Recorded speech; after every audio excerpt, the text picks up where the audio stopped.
Les petites et moyennes entreprises, les PME, de moins de 50 employés, seront soumises à une démarche de francisation en raison de l'adoption du projet de loi 96 le 24 mai 2022. Les plus petites entreprises qui vont faire face peut-être à des coûts, à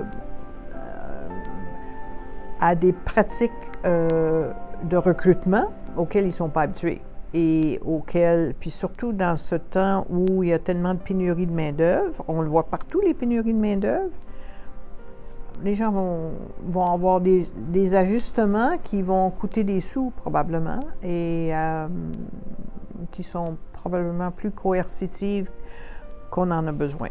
Les coûts estimés par la Fédération canadienne de l'entreprise indépendante pour les 20 000 PME de 25 à 49 employés dans la province sont de 9,5 à 23,4 millions de dollars. C'est une situation inquiétante pour plusieurs.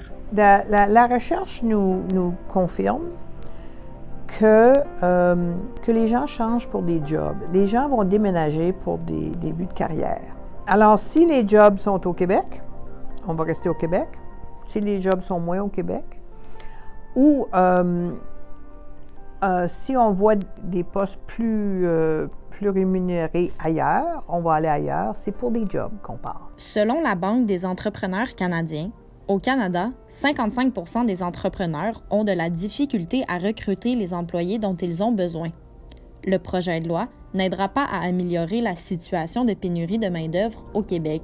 Certains sont sceptiques par rapport à l'efficacité du projet de loi 96. Globalement, je dirais que c'est une bonne approche, dans le sens que les multiples mesures qu'on prend, on peut espérer qu'elles vont au moins éventuellement permettre de ralentir le déclin dans l'utilisation du français dans l'espace public, mais de là à penser qu'on va renverser la tendance et que ça va résoudre le problème de l'avenir du français au Québec, je suis très sceptique. La solution se trouverait dans l'augmentation de la fécondité. Comme démographe, j'insiste beaucoup sur ça, sur la fécondité, parce que c'est là que se joue l'avenir d'une population. Et si vous ne faites pas d'enfants, vous avez beau prendre plein de mesures pour ceux qui sont là ou ceux qu'on fait venir, les immigrants, là où ça se joue, c'est les enfants.